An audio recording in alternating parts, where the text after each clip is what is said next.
ठीक है अपना भाई इलेक्ट्रोमैग्नेटिक इंडक्शन का सेकंड वीडियो है। इसमें अपन लोग देखेंगे क्या, फैराडेस एक्सपेरिमेंट। ठीक, फैराडेस एक्सपेरिमेंट में फैराडे ने क्या किया, एक कॉइल्ड वायर ली और कॉइल्ड वायर में एक लगा दी बल्ब, समझ लो क्या लगा दी, बल्ब, छोटी सी बल्ब लगा दी। अब उसके बाद इस कॉइल्ड वायर के पास रख दिया एक मैग्नेट, क्या रख दिया, एक मैग्नेट। मैग्नेट जब उसने रखा तो देखा कि बल्ब ग्लो नहीं करता, नो ग्लो।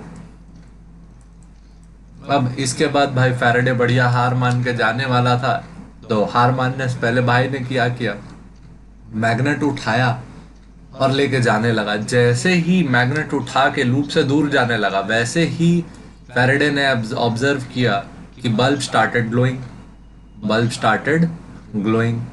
भाई फिर रुक गया अपना, कि अरे बल्ब तो जल उठा, पता नहीं क्यों जल उठा। ठीक, भाई जैसे ही रुका, भाई जैसे ही रुक गया मैग्नेट को लेके, फिर से बल्ब जलना बंद हो गया। ठीक, भाई फिर परेशान कि क्या हो गया, बल्ब जलना क्यों बंद। ठीक, जैसे ही उसने ये सोचा, फिर बोला कि यार नहीं, फिर मैग्नेट को पास ले जाके देखता हूँ। फिर मैग्नेट को कहाँ लेके गया, पास। जब तक मैग्नेट लूप के पास आ रहा था या तो दूर जा रहा था, तब तक बल्ब जल उठता था। लेकिन जब भी फैराडे वहां मैग्नेट को एक जगह रख देता था, तब वो बल्ब क्या बंद हो जाता था। ठीक, तो उसने ये स्टेटमेंट दिया, फिर से बोल रहा, when when magnet at rest, when magnet at rest, no glow in the bulb, no glow in the bulb. लेकिन जैसे ही when magnet starts moving, when magnet starts moving, वैसे ही द बल्ब ग्लोस, वैसे ही the bulb gloss. तो यहां से Faraday ने observe किया और ये स्टेटमेंट दिया कि whenever there is there is a relative motion, whenever there is a relative motion between magnet and the loop, magnet and the loop, the bulb glows, the bulb starts glowing। और जैसे ही bulb जल उठता है, वैसे ही हम लोग ये बोल सकते हैं कि current is flowing in the circuit, current is flowing in the circuit. बोल सकते हैं क्या, बिल्कुल बोल सकते हैं। ठीक, अब इस लॉ को ना थोड़ा और बारीकी से सोचा कि ये तो स्टेटमेंट हो गया अपना एक्सपेरिमेंटल ऑब्जर्वेशन। जैसे इसको थोड़ा और बारीकी से सोचा गया, तो अपन क्या चेंज कर रहे हैं, एसेंशियली सोचो। जब मैग्नेट को पास ले जाते हो तो मैग्नेट की जो लाइंस निकल रही है, उनकी संख्या जो लूप से पास हो रही है वो बढ़ जाती है, मैग्नेटिक फील्ड लाइंस की।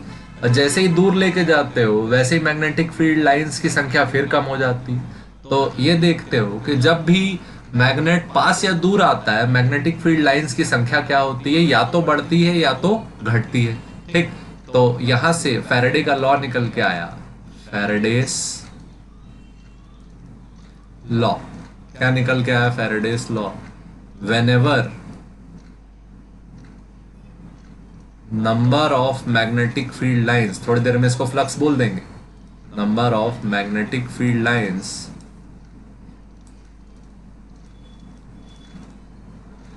passing through the loop, passing through the loop changes with respect to time, current appears, current appears in the circuit। ये इसका रिजल्ट हो गया। अब इसकी ऑफिशियल डेफिनेशन अपन लिखेंगे, क्या लिखते हैं, whenever magnetic flux, magnetic flux through a conductor changes with respect to time, and EMF is induced in it। अब ये जो ईएमएफ है इसी के कारण करंट आया होगा, ठीक। तो ये जो ईएमएफ है अब इसका वैल्यू निकालेंगे। पहले ये एक वेगली बोल दिए कि जब भी मैग्नेटिक फ्लक्स चेंज होगा कंडक्टर के साथ with respect to time an EMF is induced in it, generate होगा एक ईएमएफ। अब इसको मैथमेटिकल स्टेटमेंट के रूप देंगे तो क्या लिखेंगे, EMF induced in the circuit, induced in the conductor is equal to rate of change of flux with respect to time। एक प्रॉपर्टी और, ये घटना क्यों हो रही है, EMF induced in the conductor to oppose the change in flux, change in flux through the conductor। तो जो ये ईएमएफ इंड्यूस हुआ ये क्यों हुआ, ताकि हम जो फ्लक्स चेंज हो रहा है उस चेंज का विरोध कर सके, ठीक। तो इस ईएमएफ का हम लोग कर्सिव ई से डिनोट करेंगे, इसका वैल्यू होगा negative rate of change of flux with respect to time. D phi by d t ये शो कर रहा है कि ये इसकी वैल्यू है, नेगेटिव साइन ये इंडिकेट कर रहा है कि हम लोग का जो ईएमएफ आएगा इंड्यूस्ड ईएमएफ, इस ई को क्या बोलेंगे, इंड्यूस्ड ईएमएफ। ये क्यों आएगा, ताकि ये फ्लक्स में चेंज का क्या कर सके, अपोजिशन कर सके, ठीक। अब इस पे एक बुनियादी क्वेश्चन करते हैं ताकि हम लोग की थोड़ी समझ बढ़ जाए। Question, if flux through a conductor changes according